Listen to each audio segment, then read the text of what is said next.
vamos unir os nossos sentimentos de gratidão a Deus, pedindo a Ele que nos ajude, que desperte em nós a vontade de aprender, a vontade de colocar em prática o que aprendemos, especialmente, Senhor, a valorizar as oportunidades que temos do trabalho de que tanto necessitamos, que possamos, Senhor, nos lembrar sempre do que nós estamos fazendo aqui, dos recursos que nos são colocados à disposição para fazer o que planejamos e que, unidos, nós possamos cada vez mais a vivenciar esse amor entre nós, entre as pessoas que chegam até nós, e que essa disposição possa ser expandida, essa vivência do amor possa ser o nosso objetivo primeiro, em tudo que fizermos, em tudo que falarmos, em tudo que pensarmos. E que essa disposição, essa vibração possa se espalhar pela nossa casa, no plano físico e no plano espiritual. E possa crescer, expandindo por toda a humanidade, hoje e sempre. Que assim seja, graças a Deus.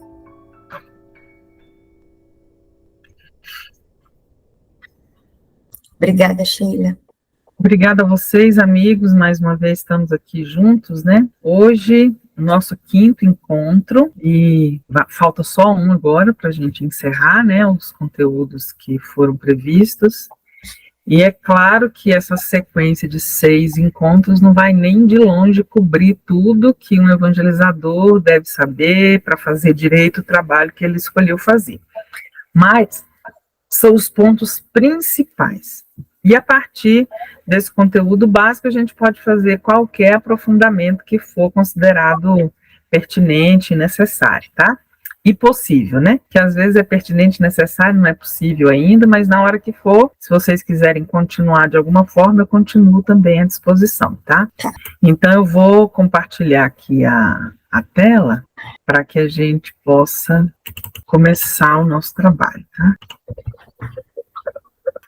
Então, aqui é a parte 5, é um desdobramento da que a gente viu na vez passada, que são recursos didáticos. Agora eu vou me concentrar em um dos recursos que a gente mais usa na evangelização, que é a contação de histórias, né? E o pessoal ainda fala assim, qual vai ser a historinha de hoje, né? Assim como aulinha, eu não sou de acordo com esse diminutivo, que embora tenha uma base afetiva, ele não traz para o contexto da história toda a grandeza desse recurso, tá? E tanto ele é grande que foi um dos maiores recursos que Jesus utilizou, né? Através das parábolas.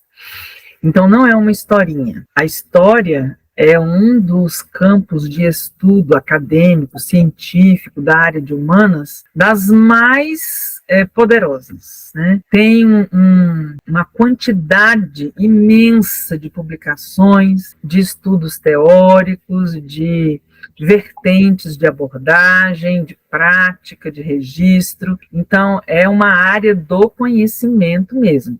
Uma área antropológica, histórica, social e didático-pedagógica, artística, técnica. Então, nós temos, assim, imensas vertentes pelas quais a gente pode observar a história. Então, não é uma brincadeirinha e não é uma historinha. Ela é parte de uma área importantíssima do conhecimento humano. É isso, principalmente, que eu quero resgatar aqui, para que a gente não ache que está usando alguma coisa pequena, menor. É uma coisa bem grande, que a gente não conhece direito e por isso transforma ela em algo pequeno, né? Não é isso que a gente está pretendendo aqui.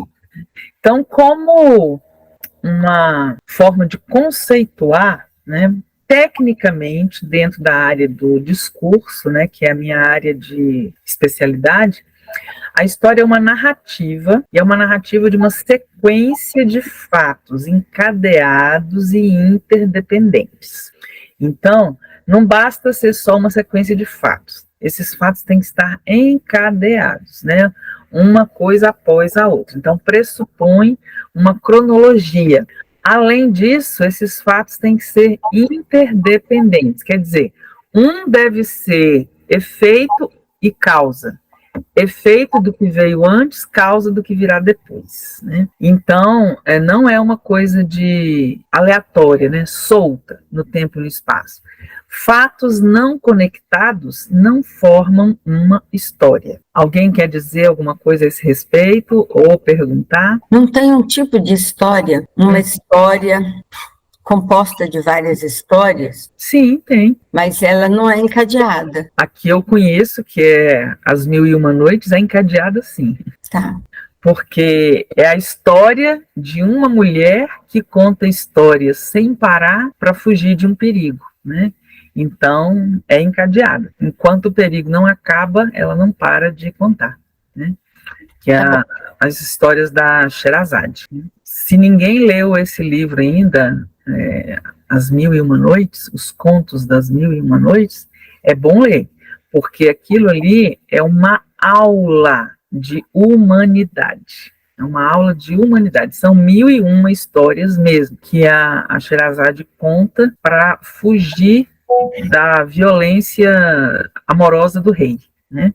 Para não falar outra palavra aqui. Então, tem um encadeamento, sim, e cada uma das histórias vai falar de uma faceta humana que pode chamar a atenção de alguém, distrair essa pessoa, né, de um outro interesse. E a história é tão importante para a humanidade que nós, adultos, consumimos histórias o tempo inteiro. Nós temos as novelas, né? Tem novela de rádio, tem novela televisiva, tem as novelas cinematográficas. A gente tem Homem-Aranha 1, 2, 3 e 4, né? Batman 1, 2, 3 e 4, sequência de histórias encadeadas, interdependentes, né? Tem os seriados, que é uma história em sequência, dividida em capítulos, e isso é produto cultural, audiovisual, hoje em dia, de altíssimo consumo, né? Então, não é somente o público infantil, infanto-juvenil ou juvenil, o público adulto consome histórias o tempo inteiro. E é tão importante a história que a publicidade se apropriou disso e criou a técnica do storytelling, é a contação de histórias aplicada à publicidade. Então, não é realmente uma brincadeira, uma coisinha, né? É algo muito sério e que tem uma base teórica, prática e técnica muito forte. A história pode ser um registro de acontecimentos reais, né? Aquilo realmente aconteceu, uma sequência de fatos registrados. Mas também pode ser um exercício imaginativo e criativo, uma forma intuitiva de aprendizagem.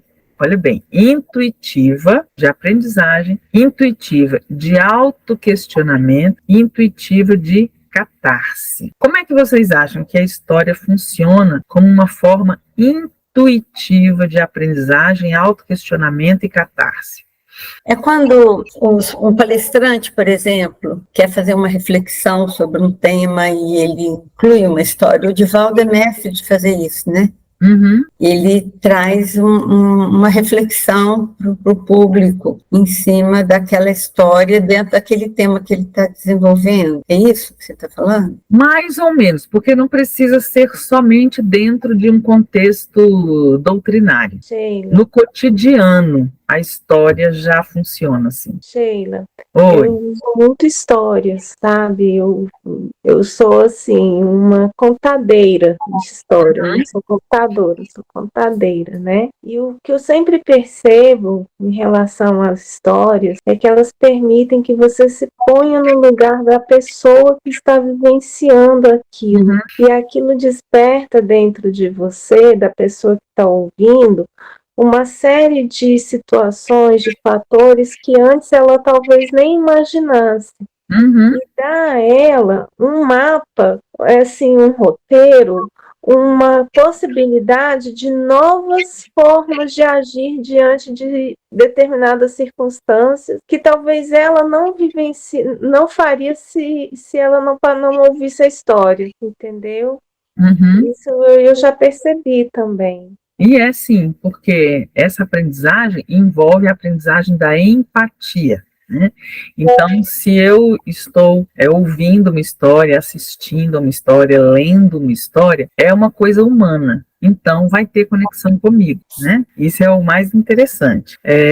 Qualquer história vai ter conexão com o ser humano que está ali assistindo, escutando, lendo e até criando. Muitas histórias são contadas para que o autor consiga contar a própria história, num determinado aspecto, né? Então, toda história escrita, ela é ao mesmo tempo autobiográfica e registro da antropologia humana, porque são histórias humanas. Mesmo que o personagem seja um objeto, seja um animal, seja um ser natural, né, a gente vai ter ali uma base humana que vai dar o substrato que torna essa história uma maneira intuitiva de aprender, de sentir, de se expressar, tá? De fazer perguntas para si mesmo, de externar emoções, que é o caso da catarse, né? Vocês sabem a história da catarse? O que é que significa esse conceito e como foi que ela surgiu? Não. Então, bora. Catarse é uma palavra grega, né, que significa soltar para fora, deixar sair, né, e liberar. A catarse é uma coisa que a gente sente quando conecta a nossa emoção a uma emoção externa. E aí eu vou viver aquela emoção por meio de um fato exterior. Nós espíritas, por exemplo, a gente tem uma dificuldade muito grande de assumir que nós temos raiva, que nós ficamos magoados, que nós temos ressentimento, e a gente fica escondendo isso de uma maneira muito patológica. Quando a gente assiste uma história que tem raiva, que tem medo, que tem vingança, que tem não sei o quê, a gente vive a vingança, a gente vive a raiva, a gente vive o ressentimento, a gente vive a mágoa por meio da personagem, do que ela está mostrando para nós. E isso limpa o nosso mundo interior.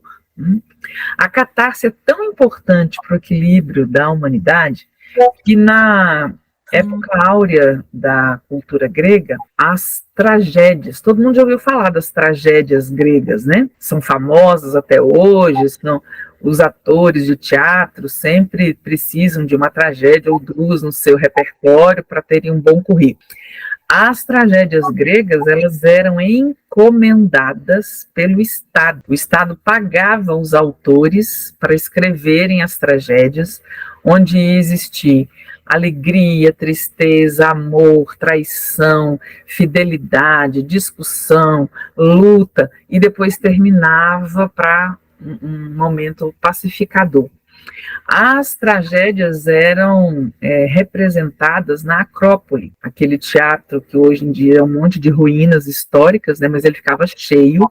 O Estado pagava as entradas das pessoas para elas irem para o teatro e ficar lá o dia inteiro. A tragédia durava o dia inteiro. E por meio das tribulações, dos sofrimentos das personagens, as emoções internas da população inteira eram trabalhadas. Uau! O público voltava para casa assim, tranquilo, né? Porque ele queria matar, ele já tinha matado, a personagem já tinha feito isso. Ele queria brigar, ele queria discutir, ele já tinha feito isso. Ele queria chorar, já tinha feito isso. E num ambiente de controle, né? Então a catarse, durante a época áurea da cultura grega, ela foi também um instrumento de governo. Olha a inteligência, né, do povo daquela época.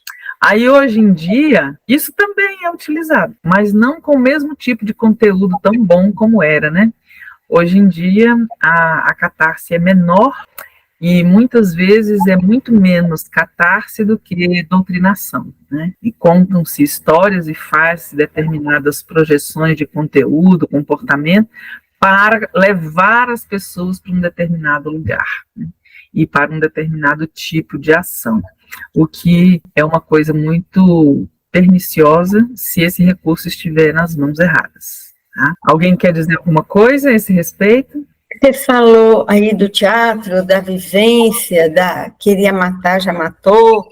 Eu sempre penso que, assim, na minha cabeça, eu não sou evangelizadora efetiva, mas eu fico com as ideias. Se a gente conta uma história e a gente vivencia aquela história, improvisa ali um teatrinho, uma coisa dentro da salinha mesmo, não é nada para apresentar com o público. Aí eu vejo assim, se a criança vivencia um personagem bom, aquilo é ótimo, porque ele vive aquilo e ele sente a energia daquele personagem bom. Mas tem um personagem ruim. Aquele que vivencia o personagem ruim, como no caso lá da tragédia grega, ele assistiu. Essa catarse significa que ele já colocou para fora aquela vontade de fazer o ruim, trazendo para a nossa experiência. A criança que vivencia o bandido da história, o lobo mau, como é que fica isso para ele? Para a criança que vivencia o personagem não bom. Mas todos nós somos não bons, então não vejo nenhum problema. Mas quando você vivencia o bom, quer ver? Uma experiência que eu tive, posso contar? Pode. Nós contamos a história do Coelhinho Mexe-Mexe. Foi uma experiência linda. Não sei se você conhece essa história. Conheço. Então, o coelhinho foi até lindo, porque no final, o branquinho, quando o Coelhinho Mexe-Mexe se arrepende e vai lá, o branquinho acrescenta alguma coisa da cabecinha dele, porque ele falou assim, tudo bem, agora ele falou que ele mesmo ia plantar, que não ia mais mexer na plantação do outro. Aí ele falou assim, mas a gente pode até plantar junto.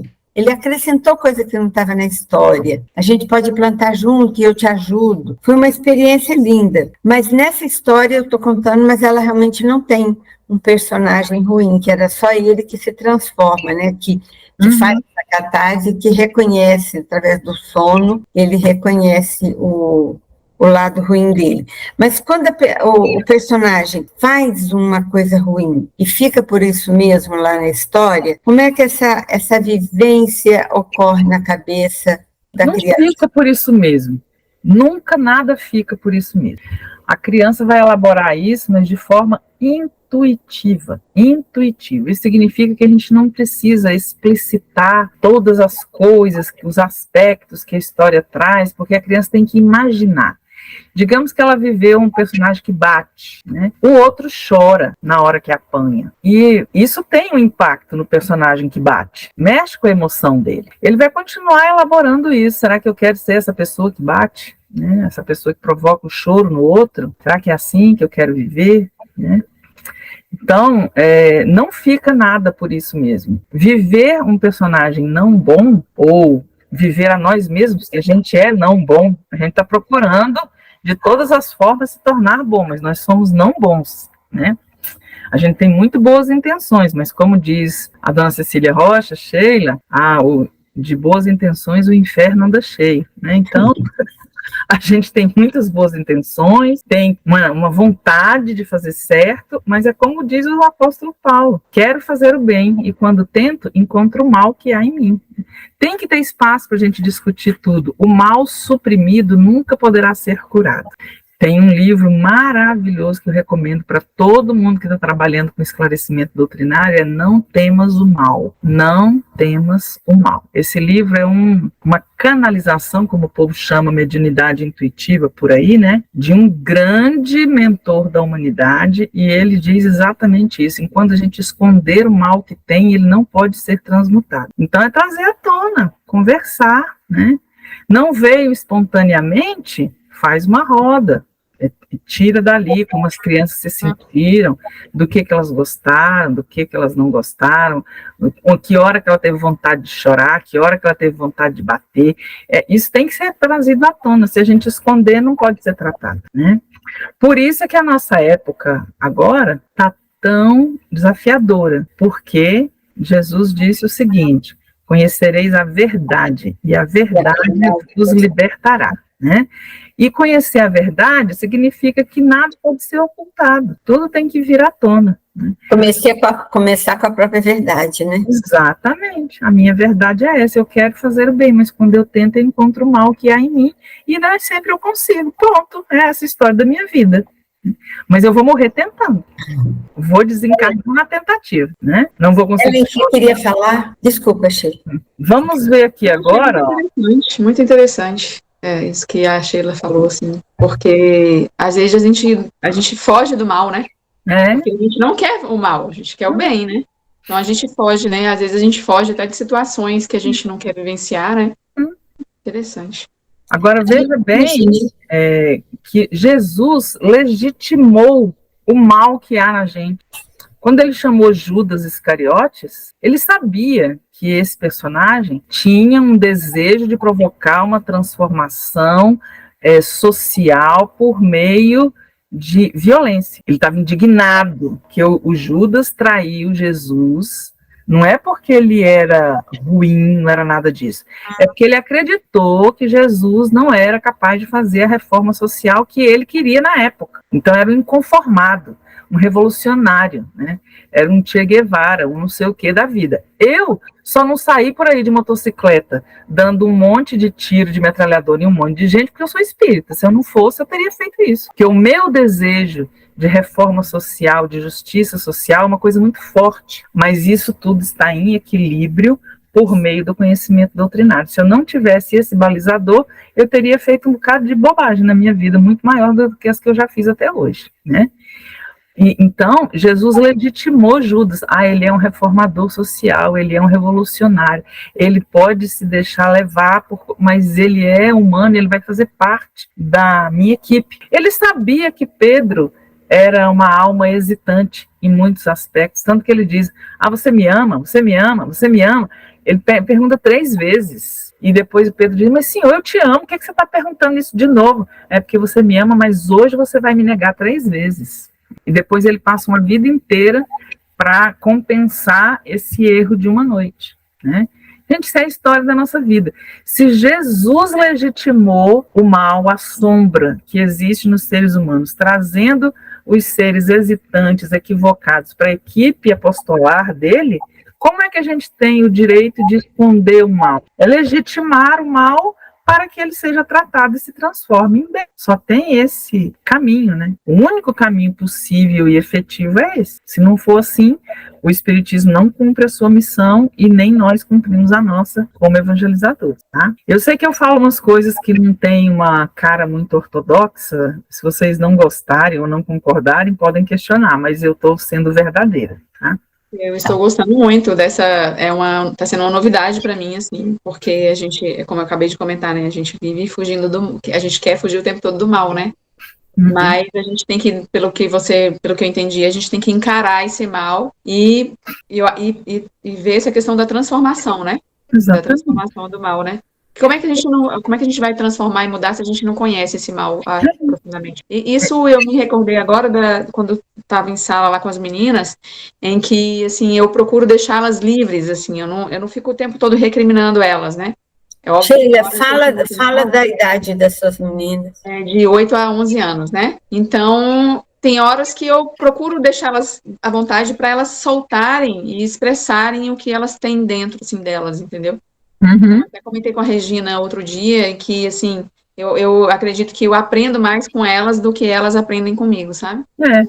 Porque, na realidade, a nossa trajetória evolutiva é uma grande história. Eu comecei, né? Como um ser unicelular, não foi assim que é? Simples e ignorante, não é essa a explicação do Livro dos Espíritos? Simples significa que é um ser unicelular, uma mônada, como está lá no Caminho da Luz. E depois eu vou aprendendo de experiência em experiência, de reino em reino, até eu chegar ao estado de espírito puro igual Jesus. Isso é uma história. Agora, que tamanho essa história vai ter, quantos episódios ela vai ter, que são as encarnações, né? Quantos períodos de erraticidade, qual a velocidade em que ela vai se desenrolar, isso é nosso, é o nosso ritmo. é o nosso jeito de ser, que a providência divina respeita incondicionalmente. Eu quero matar, eu vou matar. Eu quero torturar, eu vou torturar. Eu quero mentir, eu vou mentir. Deus não impede a gente de fazer nada, nada. Nós somos o protagonista, somos o protagonista. Ele não vai cercear o nosso livre-arbítrio. Quanto mais responsabilidade a gente tiver, é mais conhecimento. Quanto mais eu sei, mais responsabilidade tenho. Mas eu vou fazer aquilo que eu estiver disposto a fazer. Escolher, né? Exatamente. Isso, tem aí uma certa contradição entre a porta larga e a porta estreita, né? Eu não vejo contradição nelas, eu vejo complementariedade, né? Como? É larga porque eu não vejo obstáculo para entrar naquilo ali. Se uma pessoa já é super evoluída, o bem para ela é uma porta larga. O mal é que vai ser estreito, ela vai ter dificuldade de passar por ali, às vezes não vai passar de jeito nenhum.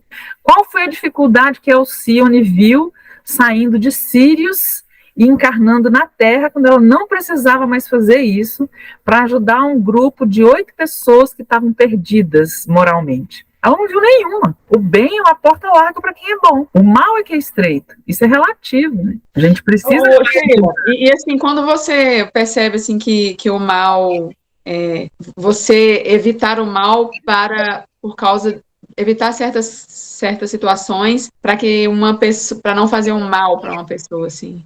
Como que você vê isso? Ou a gente tem que encarar, por exemplo, você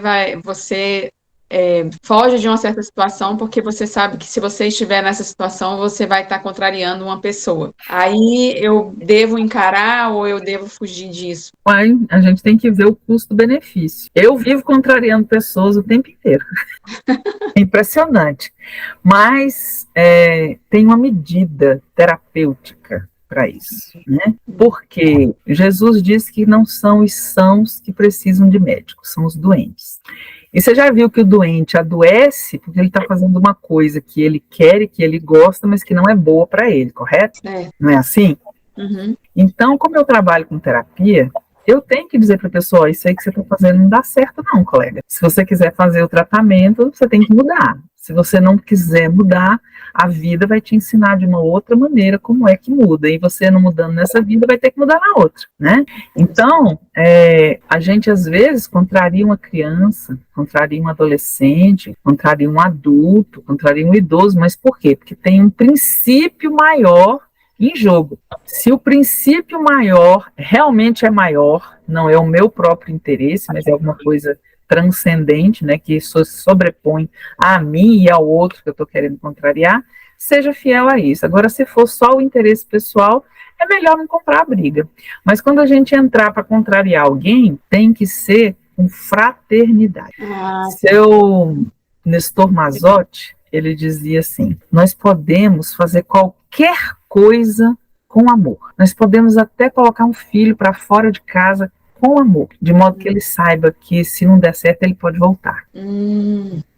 Agora, depende do móvel da minha ação. A justiça divina não julga a ação em si, ela julga a intenção, o móvel da ação, né? E por isso ela é justa. E por isso a justiça humana é tão falha, que a gente não consegue entender qual foi a intenção, né? Qual foi o móvel da ação. Num crime, a gente tem uma história, num julgamento, a gente tem uma história, num filme, a gente tem uma história, e tudo isso ensina intuitivamente. Eu lembro que quando começou aquela onda de armamento nuclear excessivo nos Estados Unidos e Rússia, e depois a China, virou uma confusão que qualquer hora, se algum se irritasse com o outro e apertasse o dedinho no botão vermelho, o mundo ia morrer completamente. Aí um cineasta lançou um filme chamado O Dia Depois de Amanhã, The Day After. E lá ele mostrou de maneira crua como seria uma catástrofe nuclear mundial. Teve gente que não aguentou ver o filme até o final, saiu do cinema vomitando.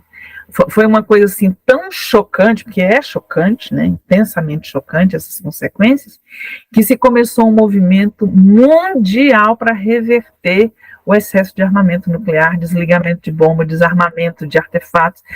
Isso por quê? Porque uma história história que era verossímil, mas era ficcional, conseguiu tocar a emoção das pessoas no nível global. Então, não é uma brincadeira, tá, gente? Não é uma brincadeira. Vamos ver aqui agora uma especialista trabalhando essa questão. Olhem os carinhos. Travou aí sua internet? Deve ser a internet que está com problema. Não estamos conseguindo te ouvir. O que é que está acontecendo? Estava travado, a gente não estava te ouvindo. Não estavam vendo o vídeo também, não? Não mudou ainda. Espera aí, então. Deixa eu interromper o compartilhamento. E aí, aqui. Agora eu vou compartilhar a guia, tá? Tá. Agora deu certo? Sim. Se a verdade entrasse em nosso palácio, mande essa mulher embora imediatamente. Pegou todo o pote lá contigo. Ela foi embora.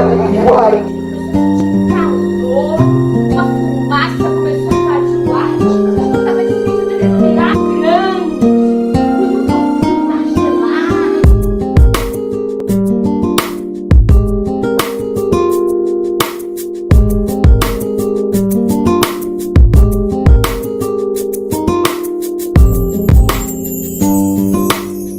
Era uma vez alguns contadores de histórias que procuram encantar com palavras e levar a mágica dos contos para a imaginação das crianças. Conheça um pouco mais sobre a arte de contar histórias. Eu acho que o diferencial da arte de contar histórias é você ser dono da palavra. Quer dizer, o contador de histórias, diferentemente...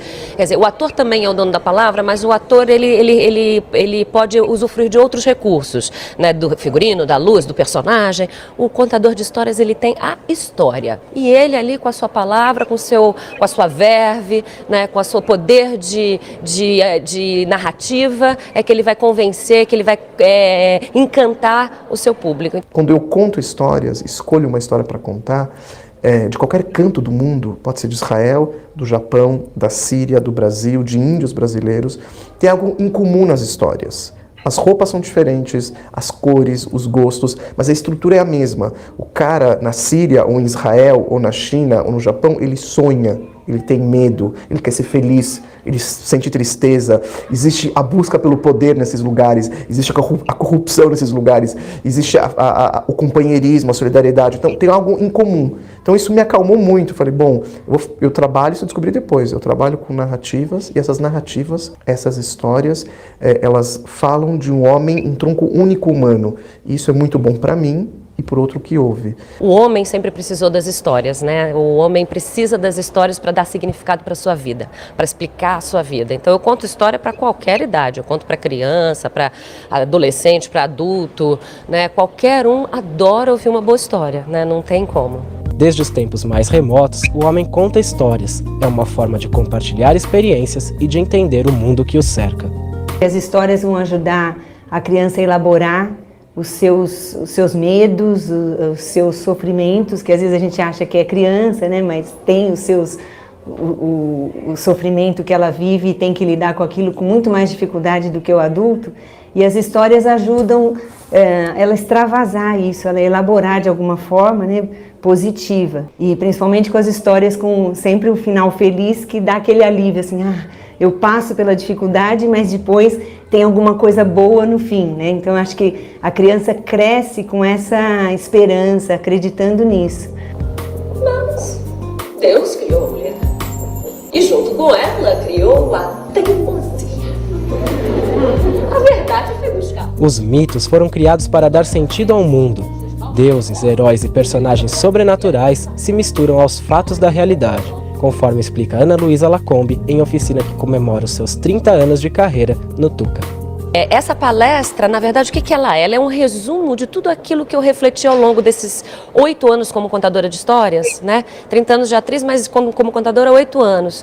O que foi importante para mim, em termos de reflexão, para eu organizar um pouco esse conteúdo, essas informações sobre a arte de contar histórias.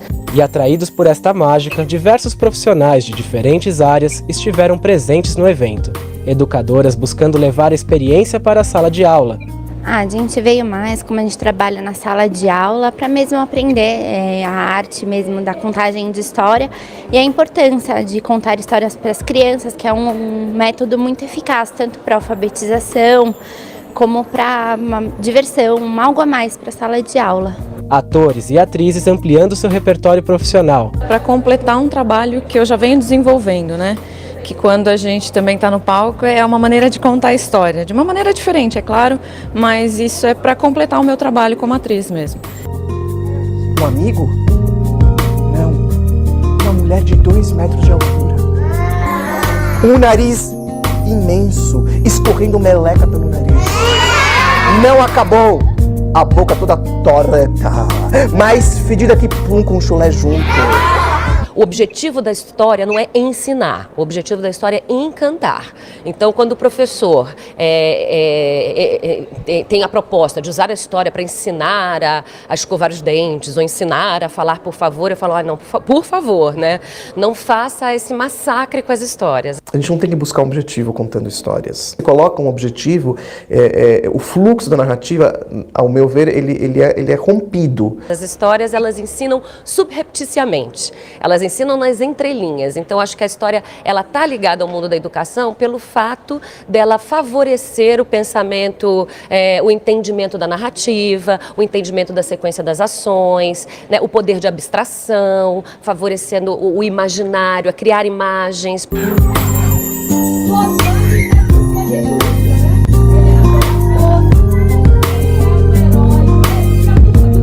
subindo uma estradinha de terra, de pedregosa, chegou no alto de uma montanha. Quando chegou lá no alto, tinha uma casinha de pedra. E aí, o que vocês acharam dessa apresentação aí? Eu tenho uma pergunta. No nosso caso, o objetivo não é ensinar. A gente conta uma história que tem a ver com o tema da aula. Tem um momento de reunir todo mundo no pátio, vamos nos divertir com uma história divertida, e subrepticiamente a criança vai aprender. Mas na sala de aula, fazendo parte de um plano de aula, a gente tenha um foco na contação dessa história. O que eu acho que a Ana Luísa Lacombe diz aí no vídeo dela, é que isso não deve ser um esvaziamento do teor artístico da história, do teor antropológico, imaginativo. Que, por exemplo, eu posso ensinar alguém a escovar os dentes com uma história, posso, tranquilamente. Mas eu não vou ficar, gente, olha aqui, o personagem escovou os dentes, né? Então, vocês viram que escovar o dente é bom, tá? Então, olha só como é que ele escovou o dente. Aí fica chato demais da conta. A elaboração do conteúdo da história tem que ser intuitiva. Se você trouxer para o explícito, você tira o trabalho elaborativo da criança, ou do jovem, ou do adulto que escutou. Porque quando Jesus contou a parábola do bom samaritano, e ele fez uma única pergunta: quem você acha que foi o mais próximo? Foi o fulano de tal. O homem caído na estrada. Então vai tu e faze o mesmo. Pronto, acabou. Ele não ficou elaborando não sei o que. Você viu que o padre não sei o que? Você viu que não sei o que? Não, ele só perguntou isso, assim, sintético. Né? O trabalho elaborativo, tanto que a gente está elaborando essa parábola até hoje, né? Quantas vezes a gente já escutou ela contada, analisada por trocentas pessoas, e ela ainda tem conteúdo para nós, porque é um trabalho de elaboração milenar. Tem a ver com as nossas atitudes de alma, né? Não de uma pessoa encarnada, é a nossa alma. Que dia que a nossa alma vai vencer as barreiras da indiferença e tratar qualquer um como irmão? Porque nós não fazemos isso, gente. Essa história só vai deixar de ser válida para a nossa aprendizagem no dia em que a gente não vir nenhuma barreira entre nós mesmos e o outro, e agirmos com o outro como se ele fosse nosso irmão de sangue amado gêmeo. Aí vai estar tudo certo. Enquanto isso não acontecer, a história é válida para a humanidade, né? Então a gente não pode ficar tentando transformar a história apenas no instrumento didático pedagógico, porque aí você esvazia o conteúdo dela. Ela vai ensinar de qualquer jeito. A criança tem uma hora que ela vai falar espontaneamente assim, Ai, não faz assim não, você não lembra do fulaninho? E vai falar de um personagem, de não sei, espontaneamente. A gente fica querendo que a criança tenha as mesmas ferramentas de abstração e lógica que nós temos. Não é verdade, isso não vai acontecer. Ela vai ter as ferramentas dela de acordo com a psicomotricidade dela, né? O amadurecimento físico, emocional, intelectual. A gente vai estudar lá as fases do Piaget, a gente vai entender direitinho onde é que a criança se encontra, se a gente se der esse trabalho, né? Então, não vamos reduzir a história a um instrumento didático pedagógico. É esse o recado dela, né? Para que a gente, na hora de usar a história dentro da sala de aula como um recurso didático pedagógico, não faça que ela vire apenas isso, o que aí empobrece o papel dela diante do público, ok? Ok. Obrigada. Aí vocês viram também o Ilan, que é o contador, dizendo que as histórias podem variar de todas as culturas e povos, mas elas têm uma base humana, né? A história boa tem essa base humana. Né? Eu me lembro, por exemplo, que quando eu era criança, tinha uns disquinhos de vinil que eram discos infantis. Então, o que era para criança era pequeno. Engraçado como a cultura, né, apequenava a criança nesse aspecto. E aí, nesses disquinhos, eu tinha 3. Eram 3 disquinhos. Soldadinho de Chumbo, que era uma história que eu já havia lido, né? Tinha o Leão Cantor, que era a história de um leão que não queria assustar ninguém, ele queria cantar. E aí o domador fazia ele parecer assustador. E eu ficava achando, gente, mas ele quer cantar, né? Por que ele não pode cantar? Por que ele tem que ser assustador? Por que ele tem que ter medo, meter medo nas pessoas, né? Por que alguém que é grandão, que tem um vozeirão, não pode ser gentil? Então, eu elaborava essas coisas na minha cabeça. Não precisava ninguém me perguntar. Alguém dizia, mostrava a história e pronto. E tinha uma outra que era a Onça Preguiçosa. Até hoje eu me lembro inteirinha, porque eu escutei 342 mil vezes. Aí começava o disquinho com a onça cantando, né? Aí ela dizia assim: a troco de quê que eu vou trabalhar? O trabalho cansa e me faz suar, e o suor me moia, e se eu me moiar, o meu pai trabalhou tanto que eu já nasci cansada.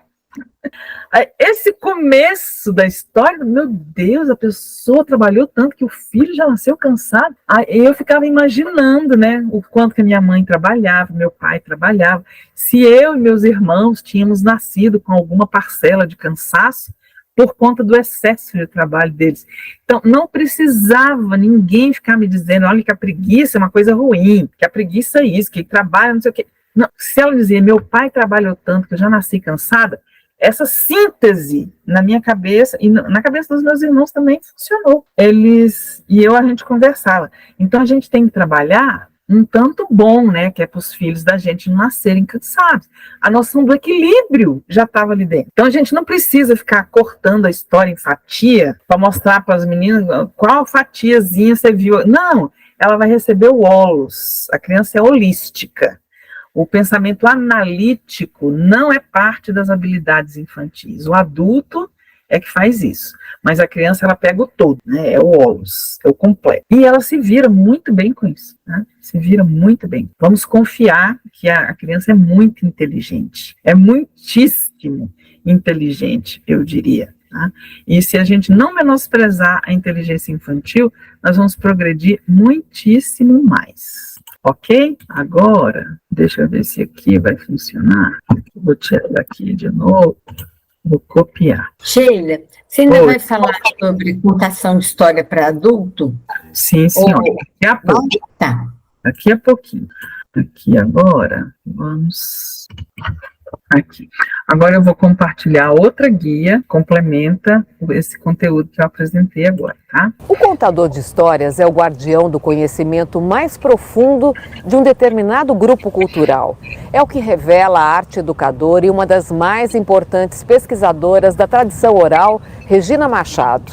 Ela criou o Boca do Céu, um encontro internacional que reúne contadores de histórias de vários países.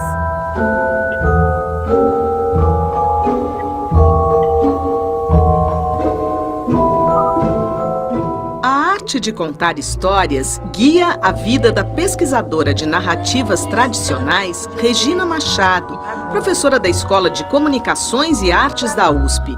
É criadora e curadora do Encontro Internacional Boca do Céu, que a cada 2 anos reúne contadores de histórias do mundo todo na capital paulista. A programação inclui oficinas e apresentações. Eu sempre gostei muito de ler, sempre gostei muito de escutar, de prestar atenção nas expressões das pessoas, no jeito que as pessoas andam, no jeito que bicho anda, no jeito que passarinho voa. E eu acho que isso é o começo de uma experiência de escuta para que a gente possa, a partir de aprender a escutar, poder narrar. O que é isso? Que maravilha! Sabe quem acabou de chegar? Ai, Dona Sombra, que coisa mais linda, mais cheia de graça. Dona Sombra, cadê a senhora? As sombras já estão na sala e cercam o sofá e começam a cantar. Ai, que sombra linda! Se espalham por toda a cozinha e agora deslizam pelo corredor. Os contos nasceram em culturas onde não havia nenhuma separação entre ser humano e natureza. Tudo era uma coisa só, não misturada, mas existia o mesmo princípio que governava a vida das pessoas. Era uma unidade. Inclusive, se você vai procurar nos mitos indígenas, as pessoas se transformam em animais, em plantas, em canoas, e essa constante ideia da transformação remete à unidade da vida.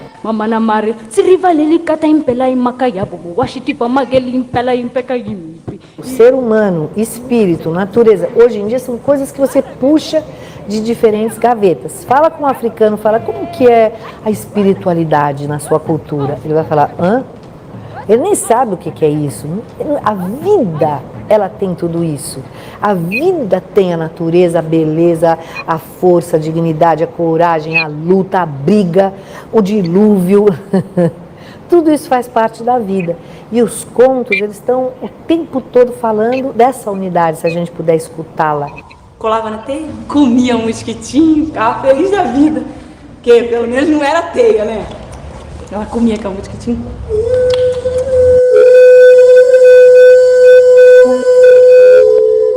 Educadores atentos sabem o quanto as histórias contadas com o coração ajudam a difundir valores e conhecimentos. Um contador nato, vivo, presente, prende a atenção, inclusive de crianças e adolescentes.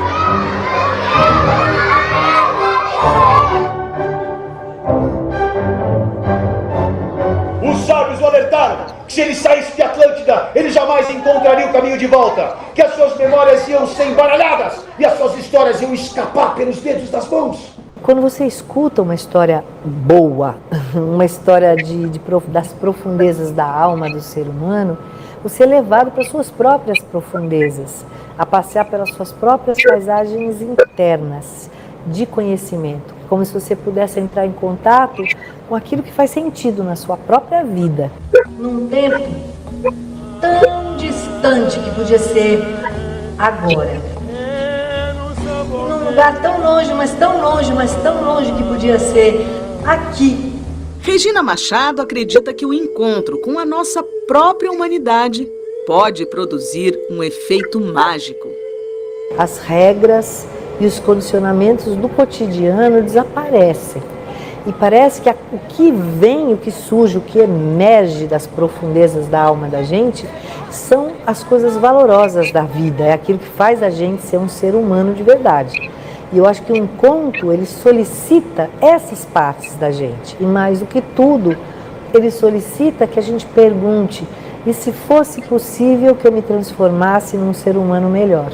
A caravana de sonhos de todos e cada um de vocês se torne um dia também realidade. Muito obrigada.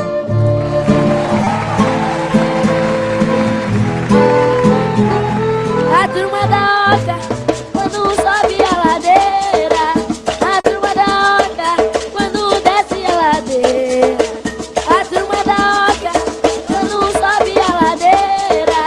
A turma da Oca, quando desce a ladeira. E sobre este conteúdo, o que vocês me dizem?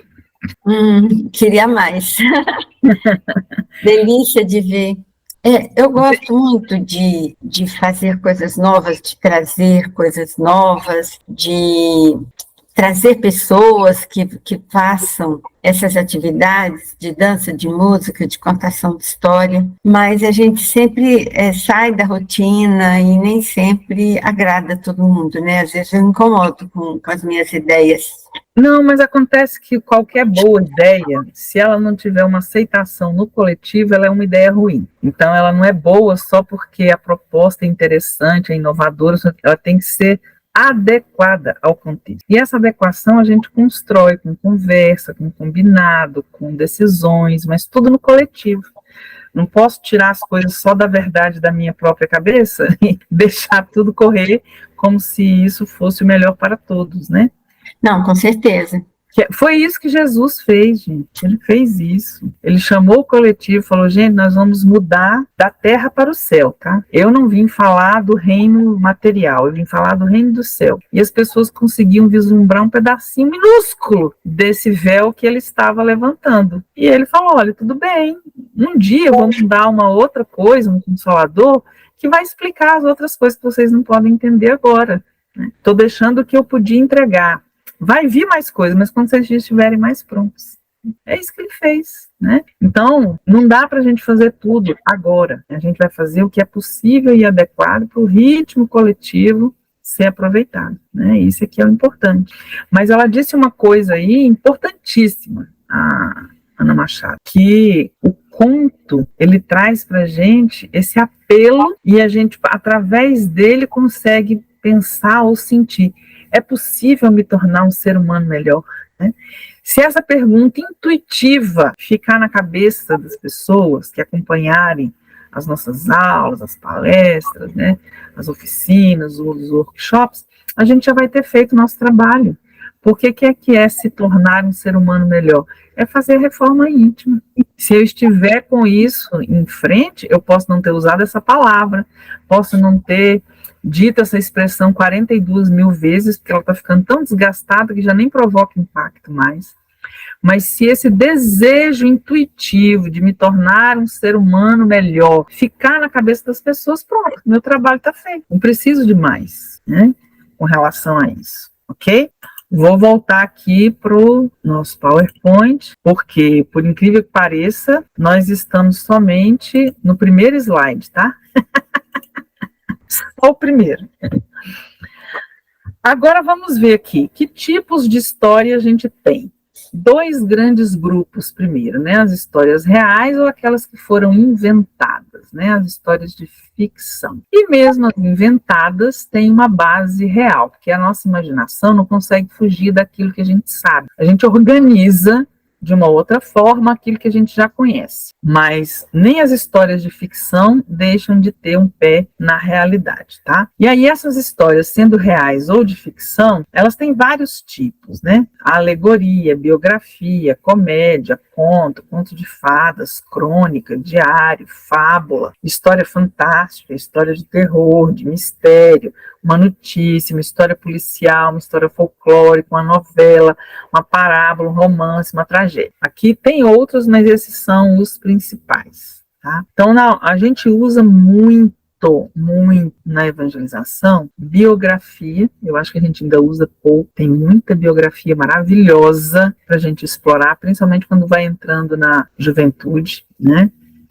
A gente usa pouca comédia, porque no contexto religioso o riso também não é bem-vindo. A gente ainda está um pouco lá naquele filme O Nome da Rosa, em que rir é pecado, né? E a comédia ensina pra caramba. Eu lembro que durante a pandemia teve um comediante que lançou um vídeo como se ele fosse o vírus, né? E ele estava vestido, ele falando umas coisas. A gente morria de rir da performance dele, mas ele estava fazendo uma crítica imensa ao comportamento global diante do adoecimento global. Só que era engraçado. E muita gente parou para pensar no que era sério a partir daquilo que provocou o riso, né? Então vamos pensar sobre isso também. Se a gente não está bloqueando caminhos de empatia e aprendizado, é porque a gente está evitando as histórias que também nos fazem rir, né? A gente usa muito a fábula, aí a gente tem o La Fontaine, né? Tem o Esopo, são os fabulistas que a gente mais conhece, tá? A fábula da cigarra e da formiga, que é uma clássica, né? A gente já usou bastante. Nós usamos também muito a parábola, né? E a história, uma história de cotidiano, uma história de uma criança, né? A gente não usa a história de terror, a gente não costuma usar o mistério, usa pouco a notícia, usa pouco a história policial, usa pouco a história folclórica, porque o folclore não é religioso. Tem um monte de limitações que a gente mesmo colocou no nosso repertório de história, tá? Novela, a gente só usa se for uma novela com um explícito fim doutrinário, como é, por exemplo, aquela A Viagem. E as outras histórias que falam dos pecados humanos, dos erros humanos, da traição humana, da mentira humana, isso tudo é possível da gente utilizar num contexto doutrinário, basta você saber explorar. Então, se a gente está com um repertório de histórias reduzido, é porque a gente está com pouca formação para explorar os tipos de história que já estão disponíveis, né? Inclusive, a biografia, a gente pode explorar a biografia das próprias crianças, das mães, dos pais, dos avós que estão ali. São histórias que também podem virar instrumentos de aprendizagem, desde que a gente saiba explorá-las, certo? E elas podem estar em forma de poema, de prosa, elas podem ser orais, pictóricas, né, que são as desenhadas, ou escritas. Tudo isso aqui pode ser feito qualquer um desses tipos aqui. Eu posso contar uma biografia por meio de um filme, eu posso contar uma comédia por meio de uma sequência de desenhos, né, num quadrinho, eu posso trabalhar com histórias de medo, de mistério, uma história policial.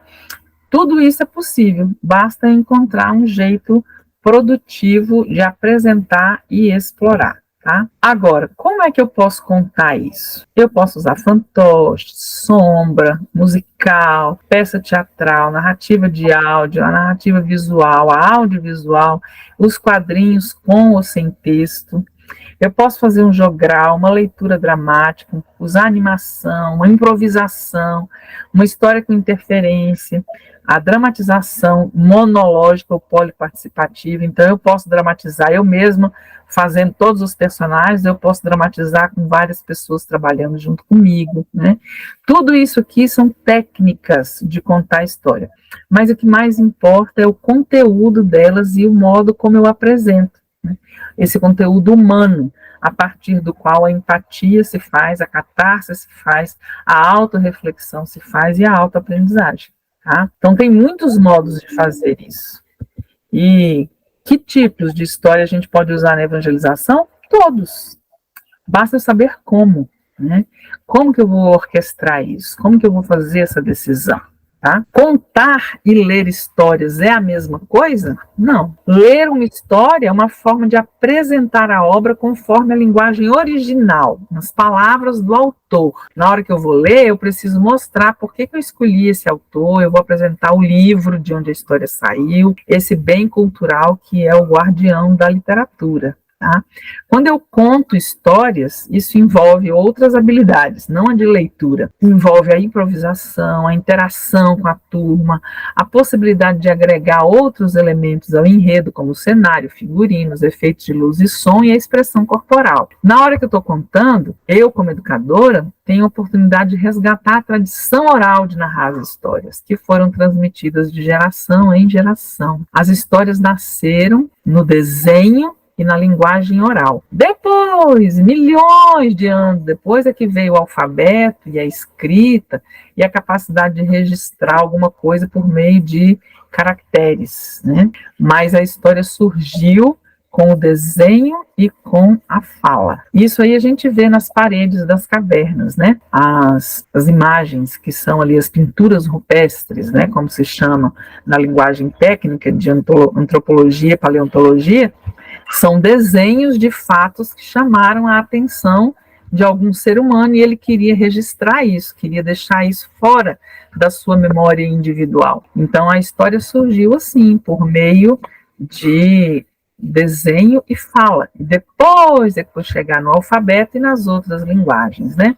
Então, ler e contar são diferentes situações para trabalhar com a linguagem, que é um atributo humano, né? Essa linguagem articulada, alfabética e tal, é atributo humano. E como que eu vou fazer para escolher adequadamente a história? Eu vou considerar as características da turma. É a criança mais agitada, menos atenta, eu tenho que escolher uma história pequena. É uma criança muito traumatizada, vamos ter cuidado com os conteúdos que a gente vai levar, como que a gente vai explorar isso, né? Quais são os objetivos da aula? Os objetivos da aula não tem que ficar explícitos para a criança. Ela tem que sentir esses objetivos. Ela tem que receber isso emocionalmente, intuitivamente, e ela vai dar conta de elaborar na linguagem dela. Você não pode começar a aula dizendo, olha, gente, o objetivo da nossa aula de hoje é fazer vocês entenderem que... Não, pelo amor de Deus, né? Some. Isso tem que estar claro para o educador. O público infanto-juvenil recebe isso intuitivamente, emocionalmente. Tem que cuidar do conteúdo e do espaço-tempo. Se eu tenho meia hora, não posso contar uma história de 15 minutos, porque eu não vou ter tempo para fazer mais nada, né? E eu preciso ter um tempo mínimo de elaboração posterior à contação da história. E aí, se eu for usar recursos, eu tenho que manter o foco nas pessoas com quem eu vou trabalhar, e não nas coisas que eu vou utilizar para contar a história.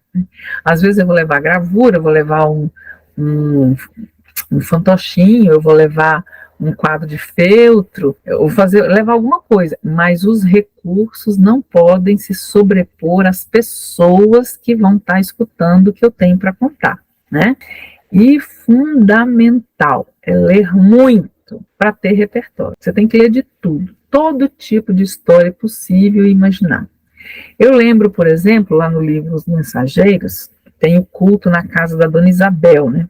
Quem é que já leu esse livro deve se lembrar. E aí ela pede para a filha trazer notícias que ela recortou durante a semana do jornal. E ela usa esse material no culto. Mas está falando de um crime. Olha, a melhor hora para falar de crime é no momento da reflexão evangélica, né, em família. Por que esse crime foi cometido? Aí vamos orar pelas pessoas que estão envolvidas naquela história dolorosa, né? Olha, uma aplicação prática para isso, né? Então, tem que ler bastante todo tipo de história para ter repertório e saber onde procurar para escolher. Informar-se a respeito de quais histórias já foram trabalhadas com a turma, que é para evitar repetições. Então, se isso ficar registrado, da importância dos planejamentos serem compartilhados com quem trabalha com o mesmo público. Fulano já contou a história tal, então eu não vou repetir, né? Anotar o título da história, o autor, se você leu, se você contou, se você fez teatrinho. Isso aí tem que ter uma tabelinha para mostrar isso, de um ano para o outro, principalmente, que é quando a criança costuma trocar de evangelizador. Senão o evangelizador de agora já pode começar a repetir e a aula ficar menos interessante, né? Eu posso até repetir intencionalmente, mas com uma estratégia para isso, né? Vocês lembram, gente, que no ano passado vocês trabalharam essa história assim com o evangelizador tal? Lembra. Hoje a gente vai ver essa história de novo, mas aí vai ser diferente. Então eu tenho que ter uma estratégia.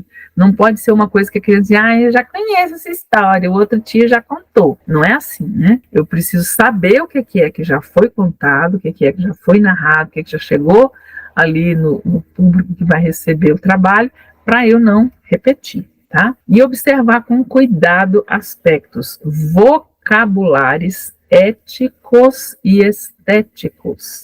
O vocabulário não pode atrapalhar quem vai ouvir a história e torná-la incompreensível. Tem uma técnica de contar histórias que deixa a gente ensinar primeiro palavras novas e depois contar a história. Eu usava muito isso. Aí eu dizia assim, quando vocês estiverem ouvindo a história, vocês virem essas palavras aqui, levantem a mão. Então era um jeito da criança ficar atenta e participar. Por quê? Espiritismo também é cultura, a gente sabe que palavra é pensamento. Quem domina as palavras, domina como pensar e como fazer os outros pensarem. Esse é um negócio muito sério. Então, vamos usar o momento da história também para aumentar o vocabulário. Digamos que apareça uma palavra nova, eu vou substituir por uma palavra que a criança já sabe? Não. Eu vou, antes de a história começar, ensinar as palavras novas e fazer com que elas entendam essa palavra nova no contexto da narrativa, né? Aspectos éticos e estéticos. Toda história tem uma ética. Vai trabalhar uma ética do trabalho, a ética do relacionamento, a ética de como lidar com os objetos, né? Sei lá, vamos prestar atenção em que aspectos éticos a história se apoia. E os aspectos estéticos, a história tem que ser bonita, a narrativa tem que ser feita de uma maneira bonita. Então, se eu vou ler uma história, eu não posso ficar gaguejando, errando palavra, errando a linha. Eu tenho que treinar o suficiente para a minha leitura ser bela, ser fluida, né? Comunicar aquilo que o conteúdo tem para comunicar. Se eu não prestar atenção nisso, a história realmente vai perdendo o seu elan, né? O seu apelo, a sua capacidade de encantar. Lembra que a Ana Lacombe falou disso, que a história não tem que ensinar, ela tem que encantar. Encantado, eu aprendo, mas levado a aprender, eu nem sempre aprenderei se eu não estiver encantado. Então, por isso é que é importante a gente manter o encantamento num nível mais alto do que o ensinamento, porque o encantamento ensina, e o ensinamento nem sempre encanta, então ele não vai ensinar. Ok? Alguém tem alguma coisa para perguntar ou comentar? Muito a observar. Eu fiquei pensando, alguém teria que ter um arquivo com os registros dos planos de aula, das histórias contadas em cada turma? Sim. Deve ser uma senhora organização, né? Uma lista. Ó, no jardim foi contada essa história do autor tal, né, assim, porque aí quem pegar a criança no primeiro ciclo, segundo ciclo, já sabe que aquela história já foi contada, né, para não repetir, ou então para repetir com intenção, né. Então, para isso, precisava que todo mundo compartilhasse seu plano, né? Não precisa compartilhar o plano, mas tem uma lista para dizer, olha, hoje eu contei a história tal, do autor tal, usando teatro de sombra, usando fantoche, usando violão, pronto, só isso. Só a história. Só a história. Se compartilhar o planejamento, melhor ainda, mas parece ser mais complexo para algumas pessoas. Então, por exemplo, eu já ensinei a música tal, então a criança já sabe essa música, né? São coisas para a gente conseguir um espaço mínimo de compartilhamento.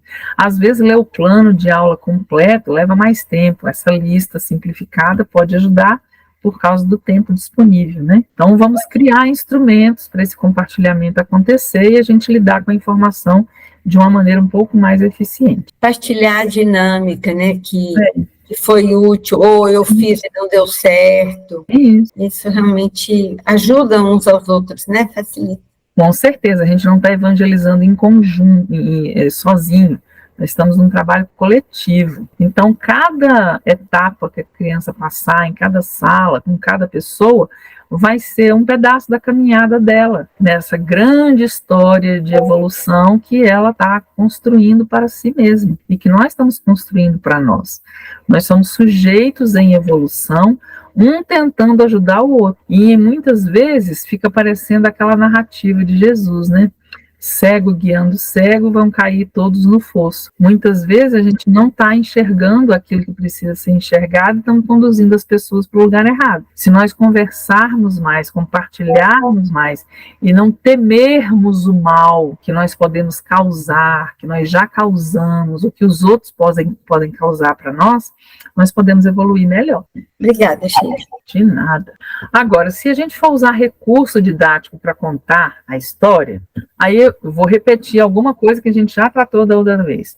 Utilizar os recursos de forma econômica e elegante. Menos é mais. Se a criança ficar vendo você mexer com coisas demais, ela vai começar a prestar atenção nas coisas, vai desviar a atenção da história. Então, vamos usar de maneira econômica e elegante, tá? Só o que for realmente necessário para ajudar a manter a atenção, manter o interesse, né, de ouvir aquela narrativa. E aí a gente tem que treinar esse manuseio. Aí eu vou usar um quadro de feltro. Então eu vou treinar aqui, nesse momento que eu estiver falando isso, eu vou colocar esse bonequinho. Na hora que eu estiver falando aquilo, eu vou colocar essa nuvenzinha.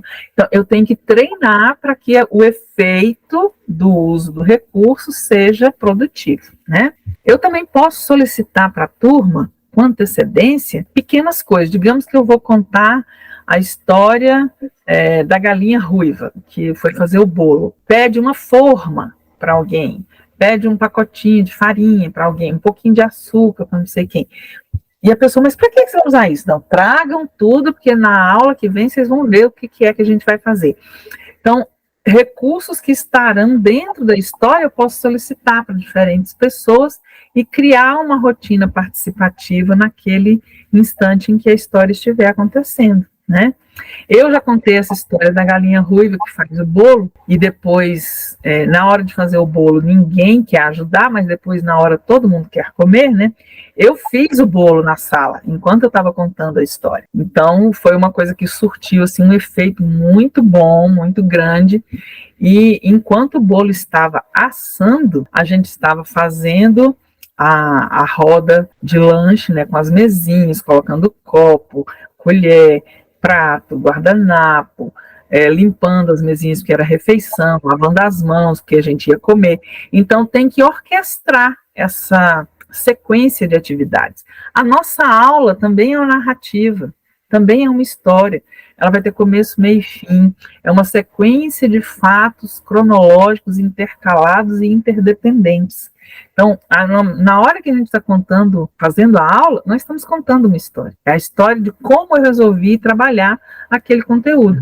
Pode ser uma história que tem um ótimo final ou não, e depois a gente pode refazer, né? Pode melhorar. Agora vamos dar exemplo aqui. Oi, quem é que quer falar? Nelcina, pode falar, Nelcina. Nel? Ah, tá ouvindo? Oi. Tá ouvindo? Sim, pode falar. Ah, tá. É muito interessante isso que você estava falando aí, Sheila. Ah, bom dia primeiro, bom dia. Bom dia. Eu já fui muito tempo evangelizadora de crianças, né, e isso tudo que você está falando aí é muito importante. E você estava falando aí, eu lembrando aqui, que antes de tudo, né, o evangelizador tem que conhecer a história e saber ela na cabeça, né? A história para poder entrar no mundo da criança e poder contar, porque se o evangelizador não saber da história, né, decorada mesmo, né, isso a criança fica desinteressada, porque a criança gosta do clima de suspense, né? Então a gente tem que saber entrar no mundo delas para elas poder ter interesse pelo que você vai falar, pela história que você vai contar. E tudo isso daí que você falou que fazia o bolo e tal, é muito legal, porque assim,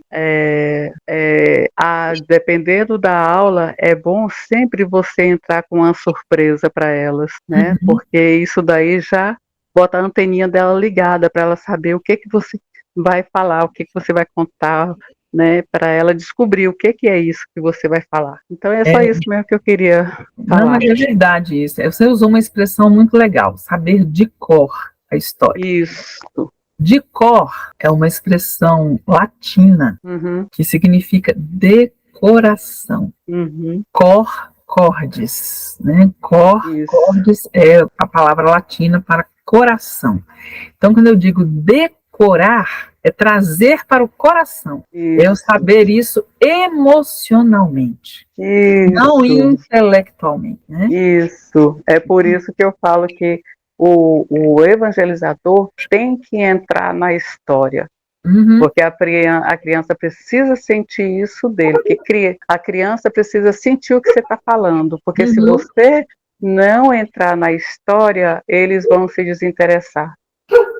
E a história tem que entrar na gente, né? A história tem que entrar na gente, é isso. De tal maneira que nem o vocabulário dela, nem a sequência, nem os personagens, nem o cenário, nada seja estranho. Tudo seja natural para nós, né? É isso mesmo.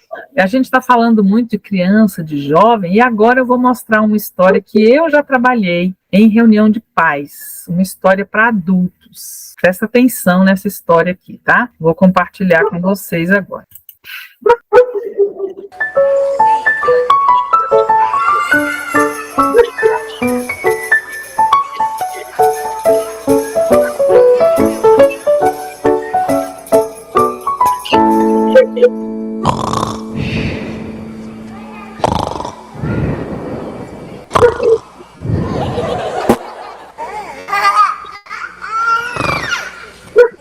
Acordou. Toda noite, o macaquinho passava para a cama do pai macaco e ficava mexendo, pulando, dando chute, sacudindo e não deixava o pai macaco dormir. Macaquinho, sai daí, sai daí, você tem sua cama para se deitar. Macaquinho, sai daí, você tem sua cama para se deitar. Papai quer dormir, porque você não volta pra lá? Pai, é que eu tô sentindo assim, é muito frio. O pai macaco cobriu o macaquinho com lençol, cobertor. Tá bom agora, filho? Agora tá, papito. Eu vou pra minha caminha, boa noite. E voltava pra caminha dele. Mas não demorava muito. Lá estava o macaquinho acordando o pai na cama do pai macaco. Macaquinho, sai daí, você tem sua cama pra se deitar. Macaquinho, sai daí, você tem sua cama pra se deitar. Papai quer dormir, porque você não volta pra lá? Porque você não volta pra lá? Pai, é que agora eu tô sentindo tanta fome. Pai macaco dava mamadeira pro macaquinho. Tá bom agora, filho? Agora tá, barrigão tá cheio. Boa noite, papito. E voltava para a caminha dele. Não demorava muito, lá estava o macaquinho acordando o pai e a paciência do pai macaco se esgotando. Macaquinho, sai daí, você tem sua cama para se deitar. Macaquinho, sai daí, você tem sua cama para se deitar. Papai quer dormir, porque você não volta pra lá? Porque você não volta pra lá? É, papai, calma. É que agora me deu vontade de fazer xixi. Cada dia era uma desculpa diferente. Medo, cama apertada, frio, calor, xixi, cocô. Até que um dia o macaquinho falou a verdade. Quando o pai macaco perguntou por que é que ele sempre passava para a cama dele. Tá bem, papaizinho, eu vou falar. Eu tô com a vergonha, mas eu vou falar. Fala, calma. Eu passo para sua cama, papai, porque eu sinto saudade de você. Então o pai macaco abraçou o seu filho macaquinho e compreendeu tudo. E começou a chegar em casa todos os dias do trabalho e a conversar com o macaquinho, contar histórias, perguntar pela escola, brincar com o macaquinho, ao invés de só ver televisão, ler jornal, ir para o computador, essas coisas. Conclusão, o macaquinho ficou tão feliz porque o pai macaco agora tinha tempo para ele, que nunca mais passou para a cama do pai. E o pai macaco nunca mais precisou cantar aquela música. Macaquinho, sai daí, você tem sua cama pra se deitar. Macaquinho, sai daí, você tem sua cama pra se deitar.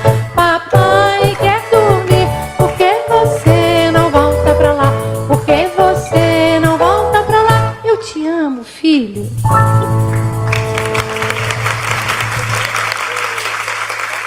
E aí, gente?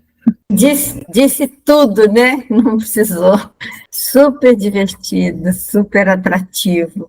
E no dia que eu passei esse vídeo para os pais, muitos choraram, pais e mães. Porque Tinha mãe, tinha pai que trabalhava o dia inteiro, estudava à noite, tinha filho que só via o pai e a mãe no final de semana, e teve filho que o pai narrou que tinha chegado em casa e o filho estava dormindo com um porta-retrato onde tinha o retrato dele. O filho estava dormindo com um porta-retrato abraçado, porque ele não via o pai. Então, assim, mas tá bonitinha, né? Aspecto estético impecável, aspecto ético profundo, e é com bicho, né? Não deu um nome, o senhor João, o filho Rafael, não, colocou num bicho, mas é uma situação que acontece com todos nós, né? É normal que aconteça numa determinada fase, principalmente se a separação entre o espaço do filho, o espaço do pai, da mãe, não foi feita da maneira adequada, se a criança não se sente acolhida, se ela não sente presença do laço parental, né, no seu cotidiano, ela vai ficar procurando o tempo inteiro. Isso é a carência, porque quando a criança está tranquila, ela vai dormir super bem a noite inteira no cantinho dela, no quartinho dela, fazendo as coisas dela, né? Ela sabe que tem uma estrutura, que tem uma presença, que não precisa estar colada nela 100% do tempo para ela se sentir bem. Grande parte do trabalho dos pais e mães é se tornarem saudavelmente desnecessários. À medida em que a gente vai se tornando saudavelmente desnecessário, a criança vai tendo mais autonomia, vai tendo mais condição de decisão, né?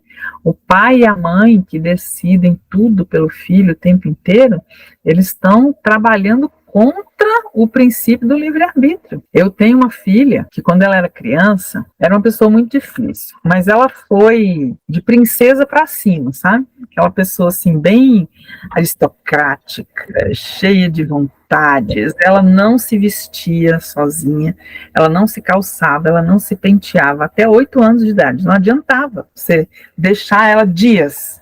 Ela não ia fazer, simplesmente ela não ia fazer, porque na psique dela ela estava habituada a que as pessoas fizessem as coisas por ela. Hoje em dia ela já trabalha sozinha, ela aprendeu a levantar cedo, ir para o trabalho, ir para a escola, cuidar do filho, mas foi uma trajetória gigantesca, e ela muito teimosa. Na hora que ela punha alguma coisa na cabeça, ninguém conseguia tirar. E eu comecei a deixá-la a aprender a lidar com as consequências do que ela escolhia. Então, quando a gente ia sair, eu falei, gente, olha, o tempo tá mais quente. Vamos escolher uma roupa adequada, né, para esse tempo. Vão lá e escolham. Até 2 anos eu escolhia. Depois de 2 anos eu já deixava elas se virarem, abrirem a gaveta, pegarem a roupinha. Aí, mamãe, essa tá boa? Aí eu pensava, olha, pensa comigo, é assim, assim, assim, assim, assim. Ah, tá. Então ia lá, complementava ou trocava alguma coisa, né, mas sempre estava por ela. Mas ela sempre queria as roupas que chamassem a atenção para a aparência dela, né? Que mostrasse muito o ombro, que mostrasse a perna. Ela era uma pessoa muito vaidosa. E ela escolhia roupas que às vezes estavam completamente contra o clima. Isso aí vai te deixar fazer frio. Isso aqui vai ser calor. Mas eu quero esse. Ah, você quer esse? Não quer trocar por esse assim, assim? Não, eu quero esse. Então vai com esse. Aí tinha hora que ela sentia um calor maluco, aí queria tirar a roupa. Não pode tirar. Estava com muito frio e ela não falava nada. Ela ficava roxa de frio, mas não dizia que estava com frio e que precisava de um casaco. Porque ela nunca quis admitir que a escolha que ela havia feito era uma escolha ruim para aquele momento, né? Mas a pessoa só aprende que a escolha foi ruim se ela lidar com as consequências. Se a gente tirar a consequência da vida da pessoa, o aprendizado cai para praticamente zero. Então, na hora que a gente apara demais, conserta demais, aplana demais, nós estamos tirando a chance da autoaprendizagem. Então, é um risco calculado. Como é que eu posso deixar esse livre-arbítrio funcionar sem deixar a pessoa em risco profundo, né? Um risco muito grande. São coisas que a gente também vai construindo uma história nossa como pais e mães.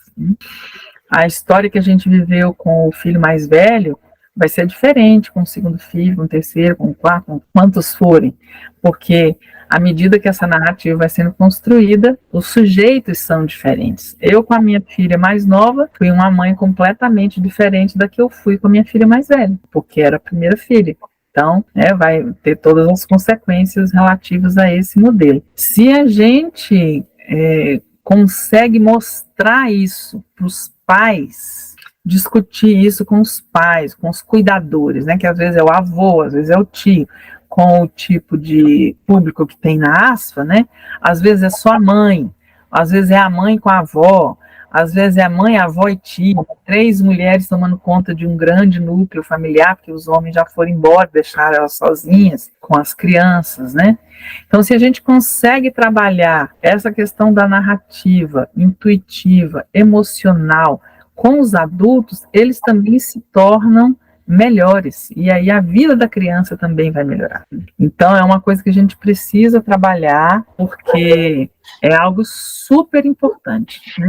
Não fazer a reunião de pais se transformar num golpe de luva, né? Escuta aqui, você não tratou seu filho direito. E você podia ter feito assim. Parece que a reunião de pais é para demonizar, né? Os pais, os responsáveis, transformá-los em seres irresponsáveis, em seres ruins, que não veem consequências. Eles são o que eles são. E na reunião de pais a gente precisa fazê-los compreender como a Ana Machado falou, eu posso ser um ser humano melhor. O que eu levar de narrativa para eles precisa dar esse recado intuitivo, emocional. Aí quem vai assumir essa recepção é a criança interna de cada um. A criança interna de cada um recebe o conjunto, recebe o holos, e vai saber lidar com isso, né? Se a gente não quiser ensinar para os adultos, que também fica chatíssimo você querer ensinar tudo. Vocês viram, gente, que o personagem tal, não sei o que, tá. E aquele outro, assim. O que o personagem tal ensinou pra gente? Ai, fica uma coisa paupérrima, tá? Paupérrima.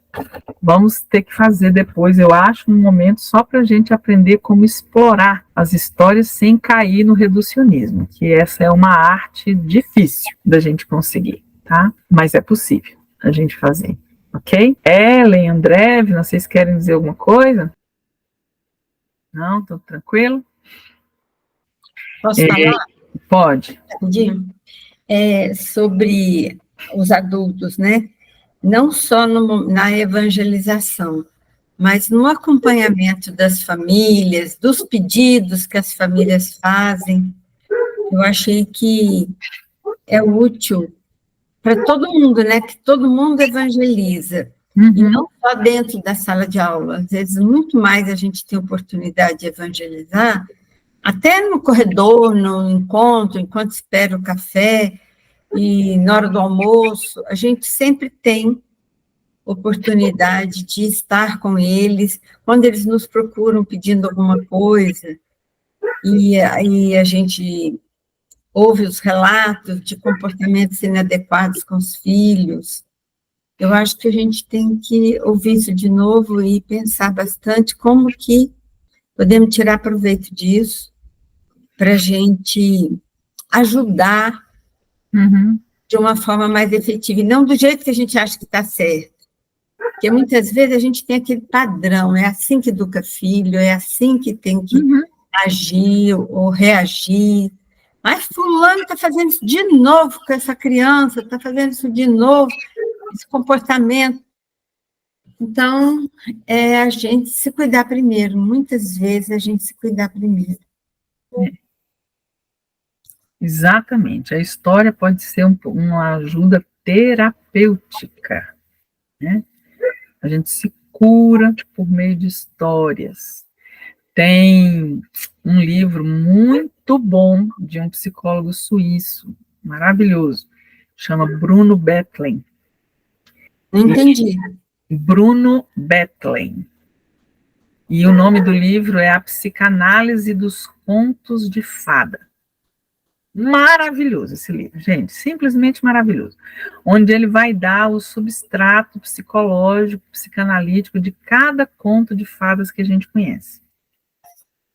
E ele narra, inclusive, porque ele usou histórias, contos de fada dentro do processo terapêutico dele com crianças e jovens, né?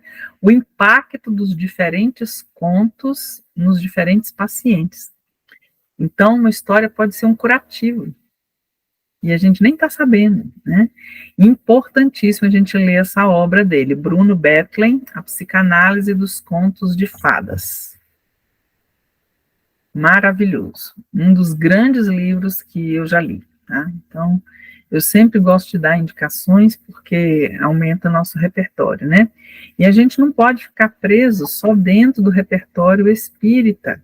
Quem só lê livro espírita está no caminho do fanatismo, pelo amor de Deus, né? Vamos dialogar com as outras áreas do saber, para a gente não virar fundamentalista e achar que existe uma maneira única de ver as coisas. Não é assim. A gente precisa abarcar todo o espectro do conhecimento. O Kardec mesmo disse, se houver uma nova conquista em alguma área do conhecimento, o Espiritismo a incorporará, porque é assim que ela vai se tornar uma doutrina progressista. E tem hora que a gente quer banir os novos conhecimentos, porque não foi escrito por um espírita, porque não está dentro do arcabouço doutrinário, não sei o quê. Outro dia alguém falou para mim que Kardec não falou sobre inseminação in vitro, reprodução assistida. Então ele falou sim. Ele não falou dos objetivos da encarnação, dos modos da encarnação, está lá, basta a gente saber ler. Ele não usou esse vocabulário, nem se referiu a essa técnica, porque não existia esse conhecimento na época, mas ele falou da encarnação. Por que a encarnação existe, por que a reencarnação existe, e qual é o mecanismo dela. Ele falou disso, então ele falou disso também. Aí a pessoa me fez uma pergunta, então me responde aí, um espírito evoluído, ele pode estar preso num embrião in vitro? Aí Kardec não respondeu isso, respondeu, vamos lá, vamos ler o Livro dos Espíritos, basta a gente saber ler que a gente acha todas as respostas, né? Não vai encontrar a resposta literal, mas a gente tem que saber pensar, tem que saber articular as informações. Se o fim da encarnação é melhorar, é oferecer o melhor de nós para os outros e nos tornarmos melhores, qual é o lucro que um espírito evoluído tem ficando preso a um embrião congelado durante anos? Nenhum. Ele vai estar parado. Quem pode ficar preso a um embrião congelado é um espírito que tem algum débito com ação e reação. Ficar ali aguardando aquilo, com sensação mínima, mas sem poder progredir, é um espaço de reflexão para ele, né, de contenção. Um espírito evoluído não tem necessidade de passar por uma experiência dessas, além de ser perda de tempo, é uma perda de resultado. Então, se a gente souber ler, a doutrina espírita tem todas as ferramentas e todos os conhecimentos, mas não exatamente com o mesmo vocabulário, porque a humanidade já evoluiu, o conhecimento humano já foi adiante. Então, nós precisamos ter a mente aberta e olhar todas as áreas do conhecimento para ter repertório. Senão, com certeza, a gente está num caminho de fundamentalismo, fanatismo, que pode nos transformar em homem-bomba daqui para ali, né? Vamos pensar sobre essas coisas, tá? E eu queria encerrar agora com um exemplo de como a gente pode contar a história com sombras em um balé. É um produto mais elaborado? Mas não significa que a gente não dê conta de fazer também, né? E é lindo. A beleza, gente, é uma das coisas mais eficientes para combater tristeza, depressão, violência, mágoa, ressentimento. Ver coisas belas nos afasta do que é triste, do que é violento, do que é doloroso. Então, a beleza cura. Se a gente providenciar uma chuva de beleza toda semana, nós vamos estar curando as pessoas, mesmo sem estar ensinando muita doutrina espírita para elas, tá? Observemos aqui, ó.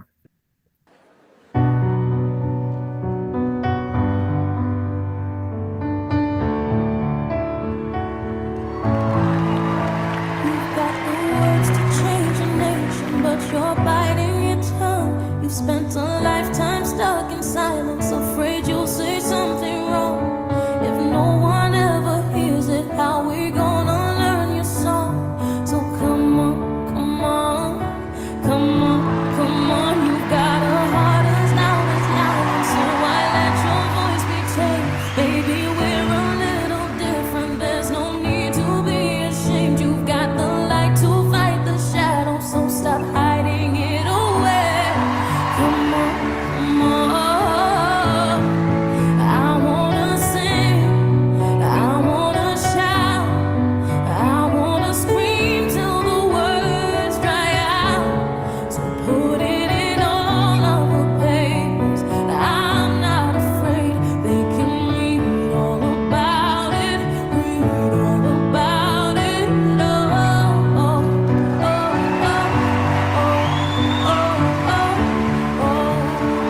E aí, o que vocês acharam? Belíssimo. Emocionante, hein? E deu uma palavra? Você falou uma palavra? Não. Não. E ali são só pessoas, né? Todos aqueles objetos foram formados com movimentos corporais. Isso passa uma mensagem muito poderosa para quem assiste. O que eu quero fazer com o meu corpo? Nossa, eu posso fazer isso, né? Eu posso contar uma história com o meu corpo, eu posso movimentar o meu corpo de uma maneira bonita, né? Meu corpo é importante, eu posso usá-lo para ser um instrumento de arte. É uma mensagem subliminar, subrepticiamente, como a Ana Lacombe falou, né? Que a história ensina subrepticiamente. E a pessoa pode receber um banho de beleza, que aquilo é lindo. Agora, quantas horas quem se propõe a fazer um espetáculo daquele tem que treinar? Quantas horas a minha mente vai ficar voltada para um objetivo estético e ético? Eu vou me afastar do restante, dos interesses escusos, se eu estiver focado naquilo ali, se eu tiver uma oportunidade de fazer um treino como esse, de ter essa experiência, eu vou deslocar minha energia para um outro contexto. Vou parar de pensar em roubar, em mentir, em usar drogas, em estuprar, em correr risco, fazer cavalo de pau, roubar a bicicleta do vizinho. Eu vou tirar a minha vida desse foco e passar para outro. Abrir uma frente, né, dessas de arte, de cultura, é um desvio da direção ruim para a direção boa dos nossos recursos pessoais, né? Então, se a gente toda semana mostrar alguma coisa assim, no momento coletivo, né, ou para finalizar, ou para iniciar, isso é um banho de beleza, que mostra possibilidades que essa criança, esse jovem, essa mãe, esse pai, muitas vezes adolescente, muitas vezes criança mesmo, tem criança cuidando de criança. Nós podemos mostrar para eles novas possibilidades que dentro do mundinho fechado dele, de uma casinha precária, que às vezes não tem nem o mínimo para a pessoa viver com dignidade, ele não vai enxergar, mas a porta da evangelização pode abrir novas possibilidades de vida. A gente não precisa achar, de forma nenhuma, que a evangelização existe para ensinar a doutrina espírita. Aprender a doutrina espírita é uma consequência de eu me sentir bem nesse espaço, de eu ser acolhido na minha humanidade, que tem aspectos sombrios, que tem aspectos começando a se iluminar. Se eu for bem acolhido, bem recebido, legitimado nesse espaço, talvez eu aprenda a doutrina espírita. Mas se as pessoas quiserem enfiar a doutrina espírita goela abaixo o tempo inteiro, eu posso ficar com raiva e sair. Então, o essencial é acolher esse ser humano que já tem uma história quando ele chega até nós, legitimar essa história e mostrar recursos para que ele prossiga de uma maneira diferente dali para frente, né? É esse o objetivo da evangelização e do uso das narrativas. Andrévina? É interessante essa situação que você fala, da gente não é tirar o foco da doutrina, mas é a gente levar a doutrina em outras áreas de uma forma em que não seja somente um conteúdo espírita, mas um olhar, vamos dizer assim, alargado da vida. Durante a pandemia, na escola onde eu trabalhava, eu era responsável pela sala de leitura, né? Então, eu tinha um trabalho focado com as crianças do jardim de infância, que era de levar que as famílias, naquele período de isolamento, pudessem fazer histórias de vida, as histórias da própria família, entendeu? Curiosidades da família, momentos difíceis que a família atravessou, superação, histórias que as crianças não conheciam, que pudessem ser narradas, as narrativas vivas, as narrativas da própria família, né? E o quanto que nós desconhecemos dos nossos próprios familiares antepassados, né?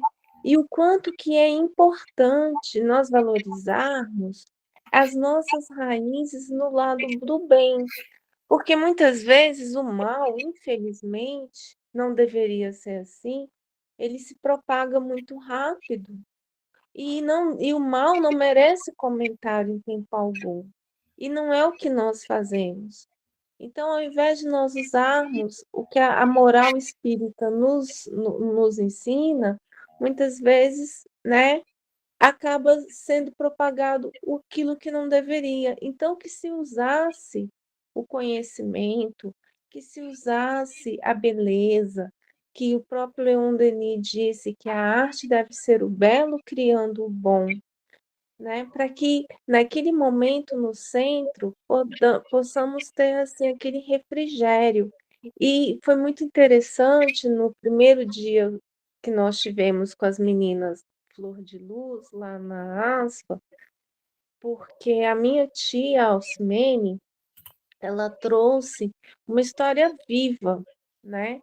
Da convivência dela com uma família extremamente necessitada e de um menino que saiu da condição de abandono a hoje ser um pai de família, funcionário público, né? Enfim, a trajetória que ela contou da ascensão dessa criança e a chegar onde ela chegou, marcou de tal forma que as meninas me reconheceram no outro dia de aula, falando: ah, é daquela tia que contou do caso do menino.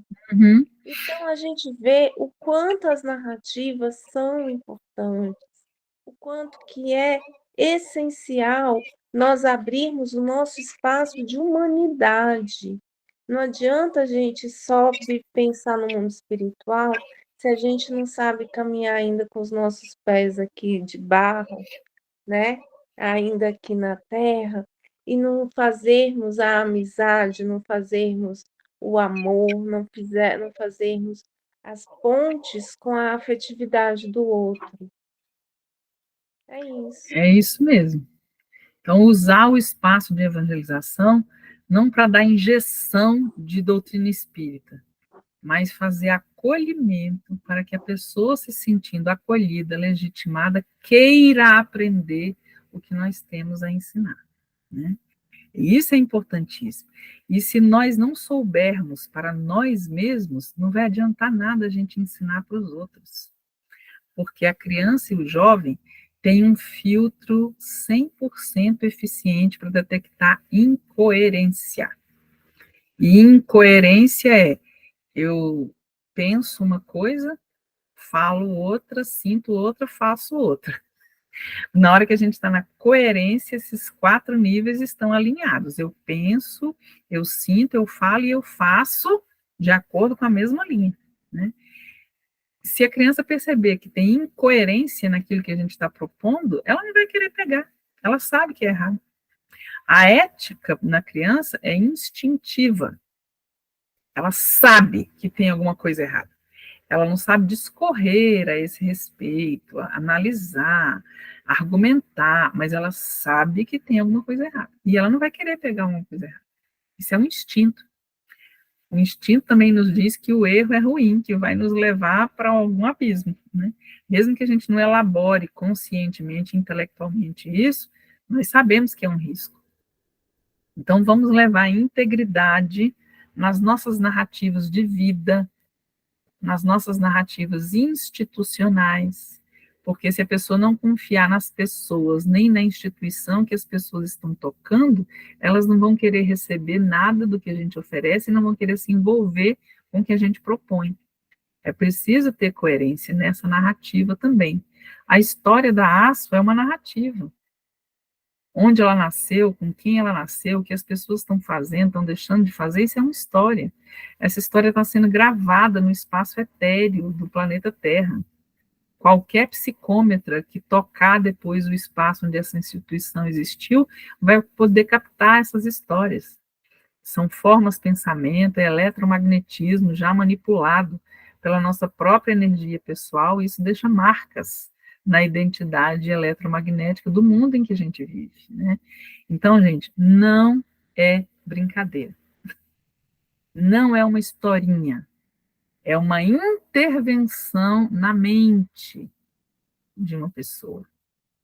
É uma intervenção na emoção de uma pessoa. E intervenções podem ser positivas ou não. Vamos cuidar para que aquelas que a gente proponha sempre sejam da melhor qualidade, ok?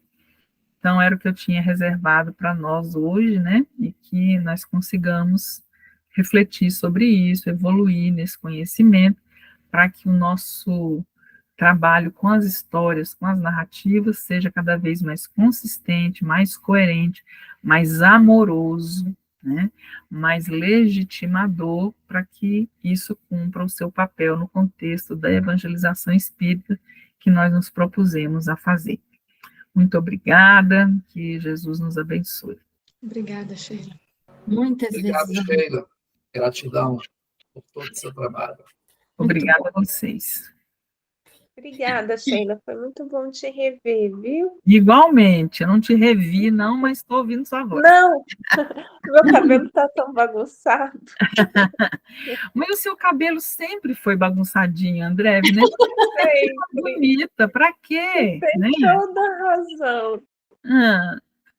Bem bagunçadinho mesmo, desde a infância. Não, eu vou abrir a câmera só para você ver como é que ele está bem bagunçadinho aqui, ó.